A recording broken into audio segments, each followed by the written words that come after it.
আরে আমরা তিন বন্ধুতে এই নতুন রাস্তায় চলে আসি, তা আরেকটা আসার কথা ছিল আমার সাথে বেড়ায় সবসময়। ও কো ওইটা তো দেখতেছি দেখি ও কাজে ব্যস্ত তাই নাই। হতে পারে। তিনজন তো একসাথে বেড়াতাম, এমন হ্যাঁ। পাইনি খোঁজে। কালকে রাত্রে আমার আব্বা তো আমার বিয়ে ঠিক করে লাগেছে।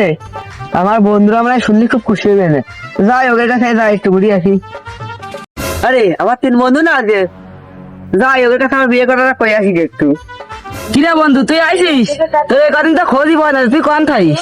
আরে বন্ধু আর কষ্ট রে, করেছিলাম একটা প্রেম, তা মেয়ে বাড়িতে মানিয়ে যাচ্ছে না বলে জোর করে আমার আব্বা আমার বিয়ে চাচ্ছে, বুঝছিস?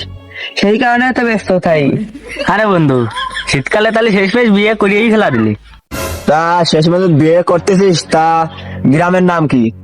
গ্রাম সে কোনে কোনে? তা বন্ধু মেয়ের নাম কি? নাম কি?